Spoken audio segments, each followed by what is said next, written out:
The Spin-Off Podcast Network. This is Kiwi is back for a brand new season with more inspiring kōrero from special guests including rugby player, father and role model TJ Perenara. My family bring me joy. Rugby brings me joy too, but it's not the same joy as my family brings me. And global dancer and choreographer Kirsten Dodgen. For some reason, people think I'm very intimidating. Listen to the new season of This is Kiwi, brought to you by the Spin-Off Podcast Network in collaboration with KiwiBank. Available now wherever you get your podcasts. Are you curious about how business can be better? I'm Simon Pound, and I host Business is Boring, a podcast where I kōrero with some of the most interesting people in entrepreneurship, commerce, and making things happen. Tune in to Business is Boring every Tuesday, brought to you by the Spin-Off Podcast Network in partnership with Spark Business Lab.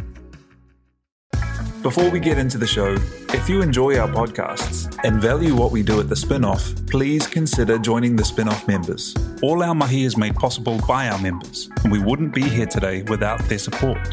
Tautoko mai and head to thespinoff.co.nz/members to sign up. Play NZ's #1 entertainment podcast. He said, well, how was your walk? I said, I went for a run. And he said, that's great. He said, you should run a little bit more often. I said, From iHeartRadio, Play ZM's Fletch, Vaughan and Hayley. Available everywhere. Got to say something funny to start the pod. Yeah, this is the problem. Jacob, you know about this if you'd listened. Well, it's been recording for a while. So. Absolutely nothing. There's nothing. We can't use any of can this. be used on the pod. It's literally illegal potentially.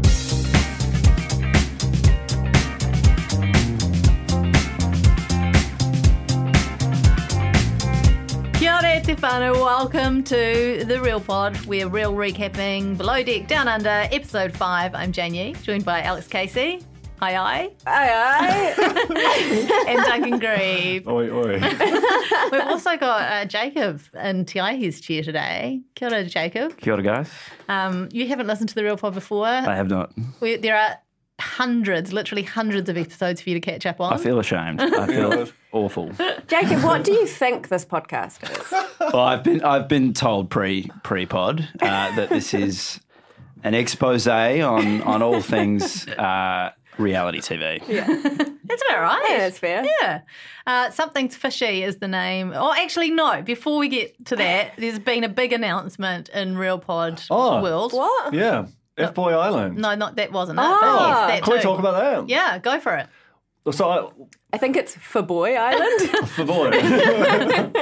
So this is this show that it's a TVNZ reality-based love show that they teased with a very funny clip of Siobhan Rurukere. in a spa last year. And I honestly don't think they knew what the show was then. They were like, we're going to do something. And I went to a TVNZ event on Wednesday where they announced the name of it, so it's apparently an HBO Max show that they've licensed called F-Boy Island. And I had a person at a rival network call me and be like, pretty interesting that just as we go into the merger of RNZ and TVNZ, that the state broadcasting is putting out a show called F-Boy Island. I was like, that is interesting. But also, I'm going to watch that interesting show. Surely it's the responsibility of the state broadcaster to meet the needs and wants of the people, and this is the needs and wants of the people. People need to know, do nice guys finish last? The age-old question, and perhaps that will get answered with this series. I'm curious, though. You say that when Siobhan did her little spa piece, that you think they didn't know what they were going to do? Because I totally got the vibe from that promo that it was going to be a new format, like their own format. Yeah, totally. So did they go to the writer's room, couldn't figure it out, and then just go, let's just buy F-Boy Island? But this is my theory of it. And I'm sure that someone listening to this podcast, because we know the industry does, actually knows the answer to that. And I'm sure that they'll vigorously dispute our characterisation. But I'm going to believe what I want to believe until someone gives me incontrovertible evidence to the contrary. That is exactly how you should do everything in life. Unfortunately, it is. Also, by all means, person who has the inside information, create a burner account. Send us a message. Get in touch. We've got a telephone. We're not very smart. We've got no way of figuring out who you are. How do they ring that telephone? It's crazy that we've got a telephone. They ring it on the telephone number. That's a half crown's worth of... When's the last time you memorised a telephone number? I don't know what that telephone's number is. Is it 09? Like, is it Auckland? It's just a number. It's not like 0800 Real Pod is cool. Something. Not yet. Wow, that would be great. It'd be long, wouldn't it? It'd be really cool when we get people to ring up for when the facts change. Which, That's by a the different way, number. Oh, yeah. is relaunched. So get amongst that. I know there's a huge crossover with the factoids and the cornies. So That would be a great little sub-corny group. Do you want to explain what the Real Pod Corner is? yeah, the Real Pod Corner is our Facebook group where fans of the podcast get together and chat online.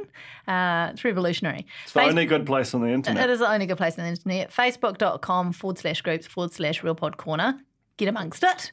And unfortunately, there's no fan group as yet online for Bernard's podcast, When the Facts Change, which is an economics podcast and something you should be listening to. It's Bernard, really, it's Bernard bloody unpacks good. it. If you have no interest in the economy, well, shame on you. You should, because everything's affecting you right now. Inflation, interest rates, falling house prices, government and politics, all of it. Government and politics. It affects all of us. So, We should do a crossover episode. I have chills right now. truly though, Bernard has a way of unpacking it so that it's understandable, which is quite nice. It's very For good. noobs It's very like good me. podcast. Do you think Bernard's going to watch For Boy Island? Oh, undoubtedly. My favourite thing about Bernard is that I think he should be a contestant. he does these dance classes with his lovely wife on, I think, every Sunday. I'm going to cry. My dream. Yeah, it's delightful. With Bernard? Yeah. Tall. So I suggested to him when I last spoke to him, Dancing with the Stars 2023. Oh my Wow. God. In fact, I might make it compulsory for him to apply. Can you apply? That would actually be an incredible bit of stunt casting because It would be great for the podcast The anyway. Berniacs, they're not legion, but they are so passionate, and I feel like it would be a huge coup. Not only that, but they've learned what to do with their money, so they can afford to spend a few bucks Oh my God, they'll be texting in. To be honest, he would probably not advise them to. He won't. It's true. It's true. This is not financial advice, but do not do that. Okay, the big news that I wanted to talk about, close to my heart. Hasn't even done it yet. It's old news now by the time you've heard this, but Zach and Erin have had a baby. Oh. It is probably the cutest freshie I have ever seen in my life. What's it called? That's the funny thing. It's a week old, no name yet. Oh yeah, It's a little boy. it's a long tease, you know. For boy. Hopefully not, Alex. Hopefully Well, not. it takes a while to. As in fresh boy. They have, unlike them, they've been putting it out to the internet. Oh, what should we call them? And I just really want everyone to flood the suggestions Erin. It makes perfect sense. They really need to think about their brand I as a think. family. Yeah, but I think that they should try and find a great product partner and name him like the Michael ultimate Hill. sponsored integration, like Rexona, for example. Or- Seems like a lovely name. Or like what Aunt Matilda did with Milo. Yes. That's good, Jane. Did you pre-cook that, or was that a freshie? That was a freshie. Not as cute as Zach and Erin's freshie, but a freshie nonetheless. From freshies to fishies. Episode 5 of Below Deck Down Under. We start off with a night out. Brittina, yeah, every time. Britannia. like Britini, martini. martini, Lamborghini, sushimi. Sushi. Sashimi. Not for what's her name? No raw fish. No, Jumping ahead. Unless you're swimming with them. Okay.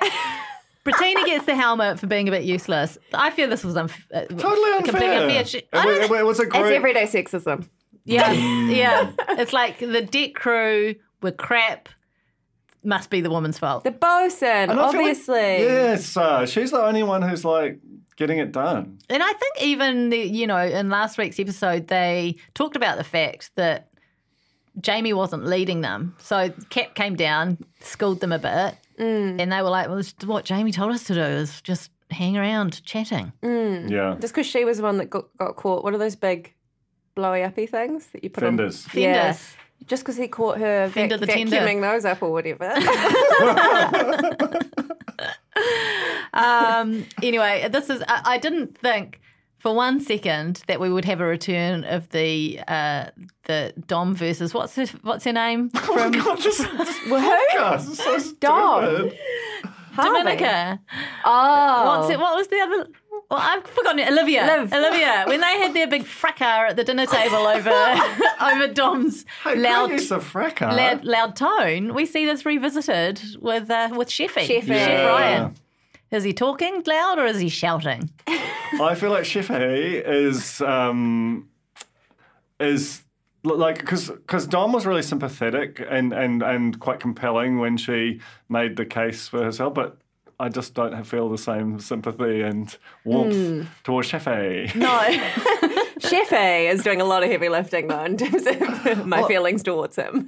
Well, without him, the show is just completely burned. They've done too much nice casting. We talked about this. So last week I felt was a bit of a flat episode, and then this week again. Oh. It's just not enough drama. Oh, I liked it. Because I love it when we get a tacky rich guest. Oh, I mean, he's a gorgeous guest. Wearing the shortest robe ever made. That was like what's that? Divine Man. Immaculate Man. Oh, yeah. Divine Man. Hey, I think the problem here is that we don't have enough ego in either the bosun or the I feel like you could have done an ergo there. Ergo, not enough ego. Yeah. Could have goes well with your fracas from earlier. I'm sorry, I don't know where I don't even know I knew that word. Did I use it right? Yeah, you crushed it. Great, thank you. I think I love Aisha. I love her. And I think she's a fantastic chief stew if I were to be working on a boat. And I think that she is a fantastic second if Hannah's in charge. But I just miss Hannah because of how bad she is at her job. Yeah, you need someone particularly with the managing of people side of things. You need someone on there who resents absolutely everyone around them. Absolutely. And I guess we've got Cheffy. Yeah.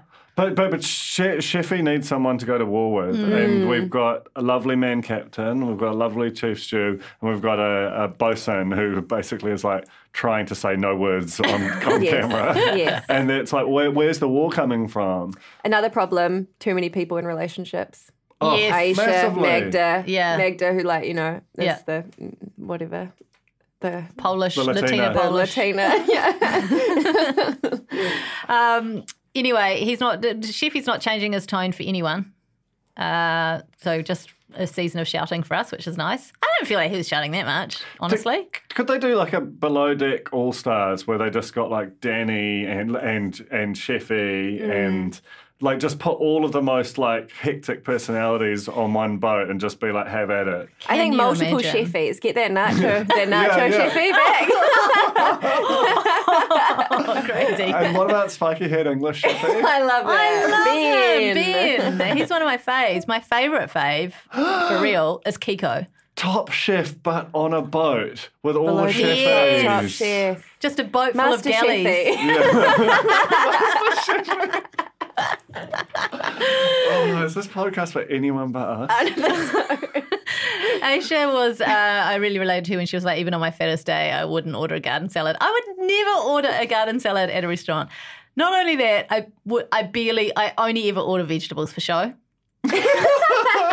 Not for go. Not for go, just for show. Who are you trying to impress, Jane? Well, I just don't want people to think badly of me that all I want is the yellow food, So I'm like, yeah, broccolini, sure. Broccoli, martini. Thank you. Needed another one to add to the list. Anyway, Ryan shares about his dad, and then which we've heard about before, but this is where we discover that Toomey lost her dad in the most crazy way. He was hijacked and then shot. There's a lot of loss, parental loss on this show, and it's just dropped. Like particularly Toomey's, when I feel like we've heard quite a lot about Benny and we've heard quite a lot about Ryan, and then Toomey just like drops it like it's no thanks. She was just like, I can relate, and then that's done. It's a very emotional boat. It's an incredibly emotional boat. It does make me wonder if there's something in what happens when you lose a parent. Do you feel lost at sea, and so you go and get lost at sea? Whoa. It's beautiful, Jane. Thank But you. chills again. Is it just cold in here? Yeah. It is quite cold. Do you have a fever, more importantly? Freezing cold. They go off for a dance and they're like, this place is pumping. And it felt like, honestly, okay, all I can envision is it felt like they were dancing outside of like an ice cream parlour. You know how a lot of ice cream parlours around Aotearoa have just like a little deck where you sit out there and they might have a sun umbrella and, you know, and you sit out and you enjoy your lovely ice cream. Ice cream parlour. I think I've got one in particular in my mind that looked a little bit like this place. So that's all I could think of because it's like there were no other people there. 1950s. They weren't in the club. You know what I mean? It was like there was no one else COVID around. Things? Is it like? Oh, maybe They're, you know. I have no concept of when this was shot. No. It exists outside time and reality. But that's the charm of the below deck cinematic universe. Have we ever seen anyone wearing a mask? I mean, occasionally, I think. Aside from like a pirate makeup. Maybe in the van. Maybe I'm thinking of maths again. But I think sometimes when they get out of the vans, they are wearing masks. Oh. Nah? No, you're thinking of maths. No, it's COVID. No COVID on the high seas. Cap wants to be part of the family, so when they return to the boat, he dons a mullet. Go and get the wigs. He's very close to being a David Brent of the high seas. He's just so gentle, though. Love the captain. But he does just want to be part of the team. He probably gets pissed off because, you know, every time they go out for dinner, the captain's always there for dinner and then kind of scoots back to the boat to let the young ones have their fun. I reckon he wants to stick around, but it's not part of the structure of the show. Huge Duncan Grieve energy. He's just been sat back at the boat by the bar waiting for them to return so he can go and get Culver without a shirt for like a long period of time. Yeah, it was quite a big debut. Oh, I didn't notice, surprisingly. Did you not? No. Oh, yeah, it was very noticeable. What going on underneath his clothes? What you might call an endless story. Really dig the kind of Culver captain kind of bromance that's forming. I really hope that develops. Yeah, that could be a spin-off. Ryan, in the meantime, is busy macking onto Magda. They're in the spa. Yeah. As you predicted, Duncan, it was going to be a very spa-heavy season. And she wants some noodles, I think, is what happened. And so he went to make her some noodles thinking, this is it. This is my Oh, my God. There's such a cringe moment when he was like, watch a movie with me. And she literally just closes the door on his face. Doesn't even respond. And he just sort of scuttles off in his hoodie. Yeah. He's like, I've got to shoot my shot, but really, not even grazing right with that one. Oh God. Sad.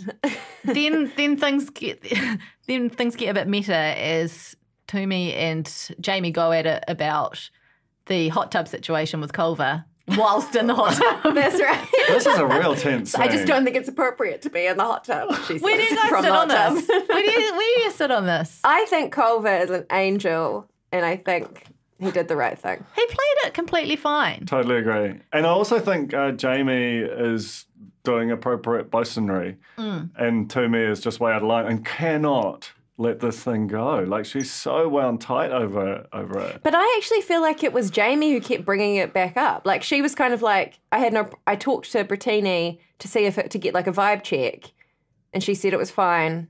So it's fine. And he's like, but why do you keep talking about it? Like, I feel like he started escalating it. Maybe there's a lot of talking about it going on that's not being captured on camera. Yeah. On screen. Yeah. Oh, yeah. That's right. That's how it works, Alex. I can see you've done some time working in reality TV and it's really paid off. Yeah. I probably should go back to school. It was tense. And it, like the other thing that cracks me up about this is like, this was about Culver. Culver wasn't even there. They're not even, it's all this drama happening. Culver's like completely unaware of. It's just wigging. It's just wigging. He's wigging with Cap. That's fine. But then next morning, Jamie is feeling stink because he was super drunk. And then just a lovely hug and some Afrikaans love yous. Yeah. And a love note that Toomey wasn't that impressed with. No, I didn't love the love note. Look, I think the note was a bit thin. He could have just done a couple of lines. Or no note at all. The sorry and the hug and the Afrikaans is, I thought, and he did like this, like a heart. Like he did a lot. He did a lot of love. Maybe that's the tension. Maybe he's got a secret crush. He also used to be a cop, remember? Yeah. I love how I should bring It's that like up. the things I've seen as a cop. How dare you jump over the anchor chain? I've seen men die. Like, were you a cop working on the 7 investigation? Winter is a great time to travel around New Zealand. If you're thinking about your next holiday, why not make it a road trip with Go See? Visit us at goseetravel.com today to find the rental vehicle to fit your holiday and get ready to explore. Kia ora. My name's Duncan Grieve. I'm the publisher and founder of the spin-off. And if you're listening to this, you must be enjoying one of our podcasts. They are a huge part of what we do here at the spin-off. We put a lot of time and money into them. I'm sitting here in our podcast studio alongside Jane Yee, who's our head of podcasts. This will be edited by Te Aihe Butler, who is our podcast manager. We have a whole bunch of guests come through here to make the Spin-Off Podcast Network what it is. And, tens of thousands of people listen to it every month. But the business model behind podcasting is still being established. It's nominally advertising funded, but we're trying to build that out. So what we really require to run as an organization across podcasting is people to join up as members. That's basically a microcosm of how the spin-off works. We get a little bit of support from advertisers, and we really rely on our memberships to keep us going. Now, I've just written something for the site which basically explains that post-COVID, since Omicron arrived and we learned to sort of live with this virus, we've had our memberships drop away a bit, and we're living in really difficult times. So I understand why some people have had to stop their memberships, but we really do need the support of our members. We basically can't survive without them. So my message to you is that if you enjoy the Spin-Offs podcast, or if you regularly read the site and you can afford to pay, honestly, anything helps. It's whether it's a one-off or ongoing support, it means a huge amount to all of us here at the Spin-Off. We don't want to have a paywall. We've very deliberately said we want the Spin-Off's content to be free to all. So to make that work, we rely on the support of our members. So if you're listening to this and you love our work and you can afford to help us out a bit, please do head to thespinoff.co.nz/members. And if you do that, we'd be forever grateful. So Aisha, again, the reason why I'd love to have her as a boss is she doesn't like telling people off. I feel like that too. The times when I have had to have tense conversations with people always start with me apologising and finishing with me telling them they're doing such a great job and thank you for their input, and I'll try and pick up the slack. Right up. 2 big thick hunks of bread and barely any spread. No spread. No spread. So I think I would like to have her as my boss. I mean, between her and Captain Jason, whose discipline is wear a funny helmet, it's like pretty chill job. They're actually lucky. They haven't, Benny slacks off a bit, but they haven't got anyone who's just really taking the piss. Have they? Or maybe Benny is. I don't know. I feel like Magda takes the piss. Yeah. Well, no, but she's not, like, she's just a bit bung, but she's not working, She's trying to learn. Yeah. She's done that thing where she was a fitness and yoga instructor on super yachts previously, and then has gone, I can be a stew. That looks fine. That looks easy enough. All they do is carry plates up and make tables look nice. She wasn't aware of what was going on below deck in the laundry, and she's been in for a big shock. So Aisha puts her on service and puts Tumi into the laundry and cabins so that she can keep an eye on Magda because she's been slacking off and texting Boyfie. And Hans. And is he called Hans? No, I don't know. I had a strong feeling that wasn't his name. He is now. Hans. We should suggest that to Zach and Erin, actually. And what happened? I don't know. She doesn't know what a garnish is, nor what a muddle is. I don't know what a muddle is. I'm not. Is it the spoony? It's like the pestle and mortar yeah. type? Yeah. You use it when you're making your mojito. I've never done with your that. mint.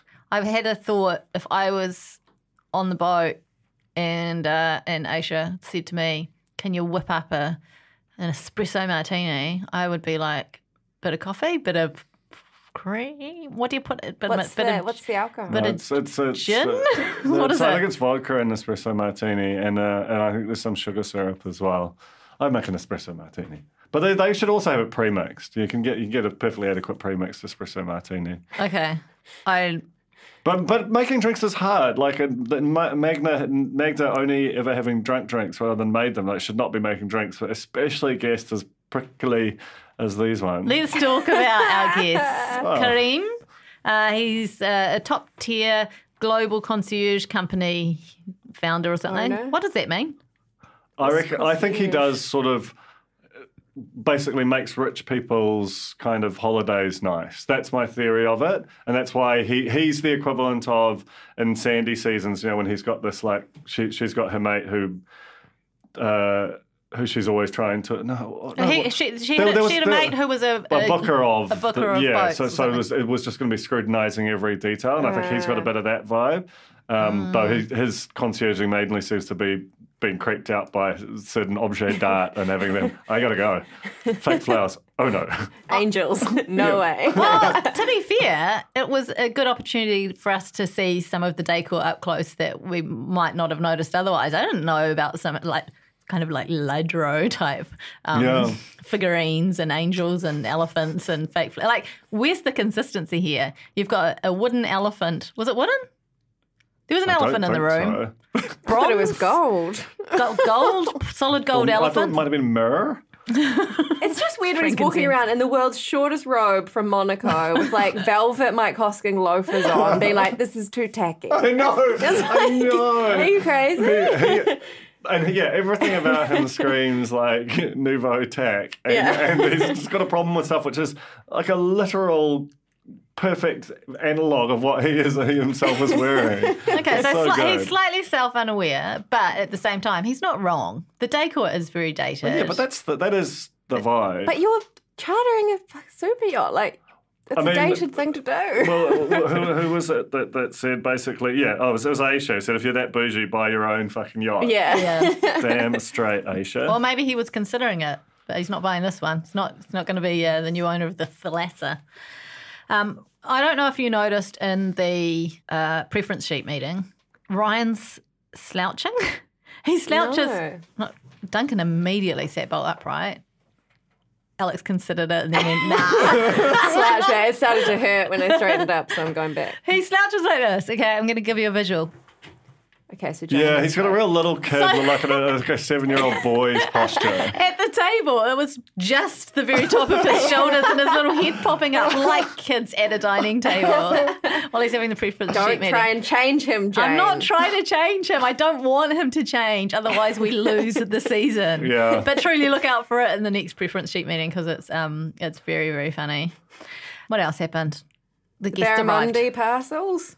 Oh, yeah, Magda dropped all the champagne straight away. Did she? Oh, that was amazing. I watched that back a couple of times, and I think Toomey turned around. She was looking at the guests, and she turned around with her tray because they were both holding trays, and I think she took out Magda's tray of drinks. Toomey sabotage.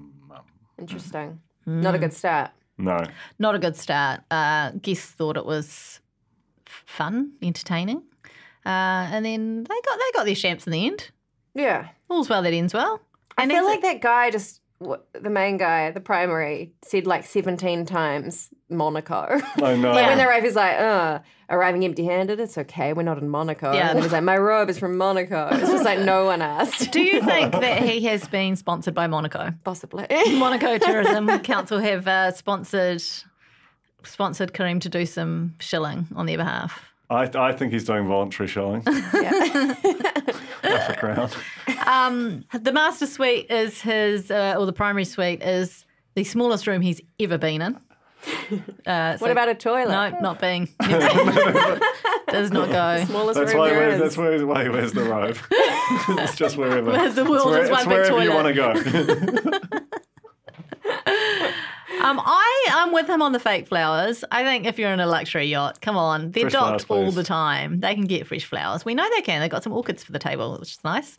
Huge event. The meal and the guests were ready simultaneously. Amazing. So well done, team. I do not know how that happened, but it wasn't to go without drama because Eunice, while she only eats fish, did not want the fish. She wants McDonald's. She probably wants a fillet of fish. Underrated order, by the way. We've said it before.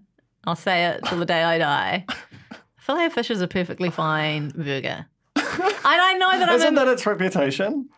I think people think of it as like a mum's burger. Now, it's definitely a mum burger. I know that I am a middle-aged mum, but I've been eating the fillets. It's even when I was a really cool. When you're a hot young 20-year-old. When you were on C4, were you eating fillet of fish? I was eating fillet of fish. I've hung out in McDonald's car parks with you more than once, and I feel like you were smashing the fillets. Followed by a lovely cigarette. That is not an endorsement, by the way. It is for the fillet. It is for the fillet, though. It's a different time, Alex. It's a different time. I can't remember. Okay.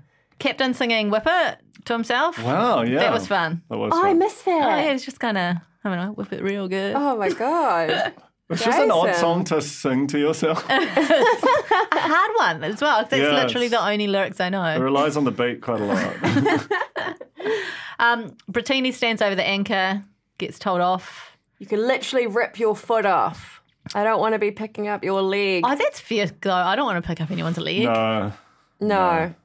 How? So if your shoelace gets caught in it or something? Yeah. That's why you wear boat shoes, right? But they've got shoelaces. Oh, wear Vans. Wear those Vans that don't those slip-ons. Checkered Vans. Toe shoes. Crocs. Crocs is good. Yeah, not much to catch on there. So that's the solution. You can stand over the anchor, but only if you're wearing Crocs. The guests want to go for a wee snorkel, but the colour coordination of the goggles and the snorkels is not fit for our primary.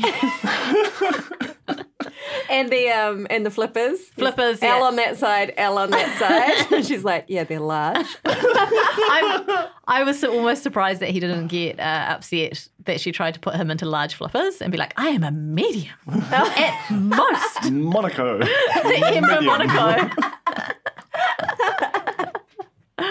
But how good does that snorkeling look? Yeah, but how comfortable are the fish with the people? Yeah. I think they're used to it. Big old fish. The big fish, they were like getting up, jumping out of the water. They're having a nibble when I tell Stay you. away, sir. That's what I'd say. I think the idea is that they're friendly fish. You know, they're more like the your Dories and your Nemos. I don't trust a fish. Okay. But you'll eat a fish. Would you eat the fishy fish that I would. That smelled of fish? Yeah. Stinky. Benny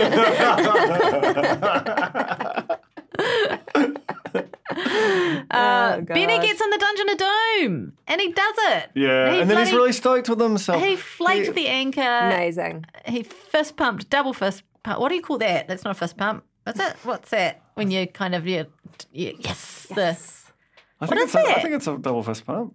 Is it? Is that a fist pump? This is, again, wonderful audio. Jacob's from Australia.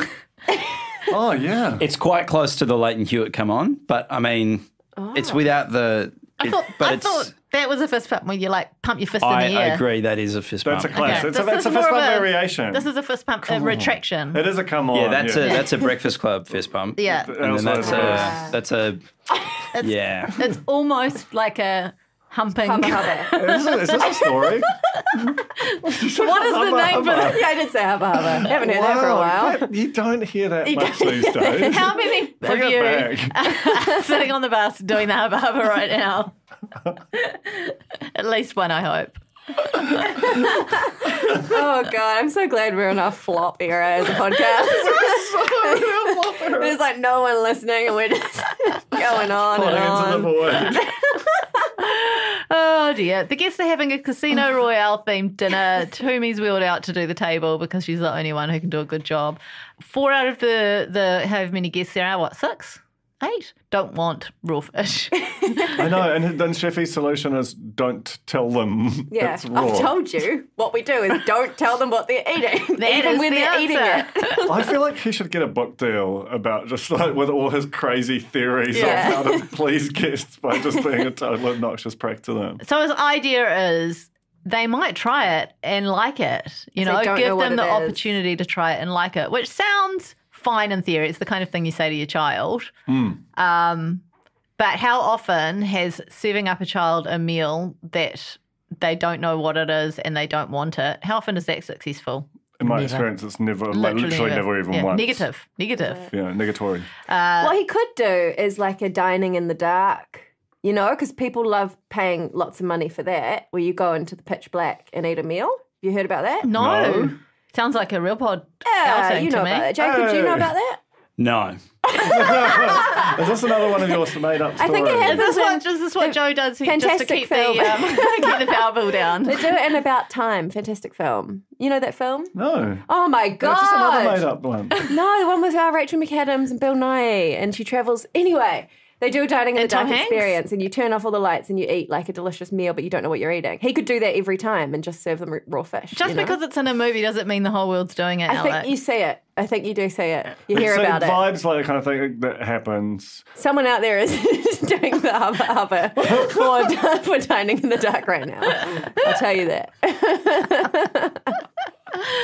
Anyway, Eunice is one of the Eunice who only eats fish is one of the guests who doesn't want to eat the fish. She would like some scrambled eggs, please.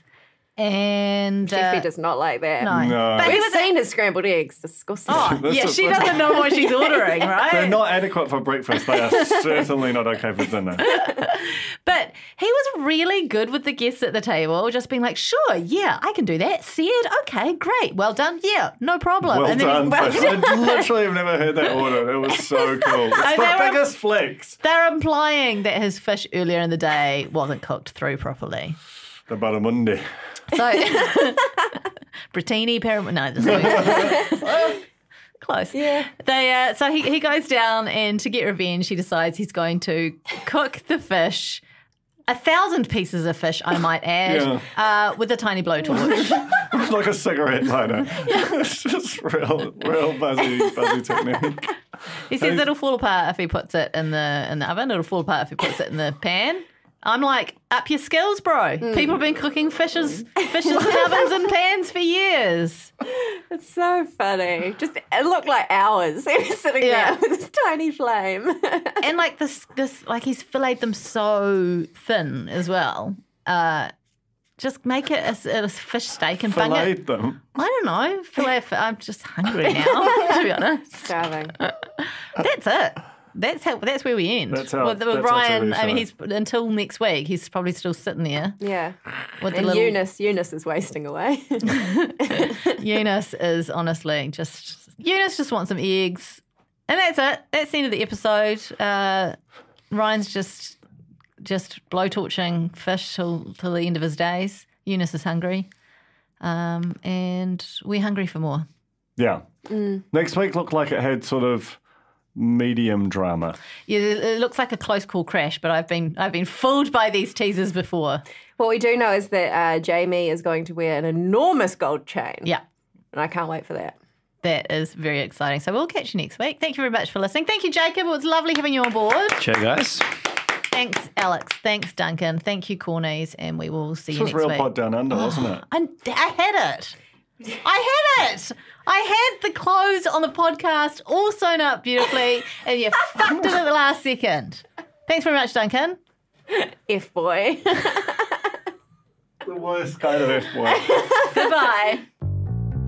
From the Spin-Off Podcast Network, you've been listening to The Real Pod. It was hosted by me, Jane Yee, along with Alex Casey and, most of the time, Duncan Grieve. Te Aihe Butler made it all sound good, and Rachel LaRue got us out to the world. New from the Spin-Off's business editor Chris Schultz, together with KiwiBank, comes Stock Take, a weekly newsletter about the people behind the businesses driving Aotearoa, along with stories about how forces affecting the economy will impact the lives of New Zealanders. Sign up to Stock Take now at thespinoff.co.nz/newsletters. Kia ora, I'm Duncan Grieve, founder of The Spin-Off. You can help us keep all of The Spin-Off's award-winning journalism free for everybody by becoming a member today at thespinoff.co.nz/donate. Do you find it hard staying optimistic with all the financial news in the media? I'm Bernard Hickey, and on my podcast, When the Facts Change, I'm here to help you navigate the ever-changing landscape of economics in Aotearoa. So join the conversation every Friday on When the Facts Change, brought to you by the Spin-Off Podcast Network in partnership with KiwiBank. The Spin-Off Podcast Network.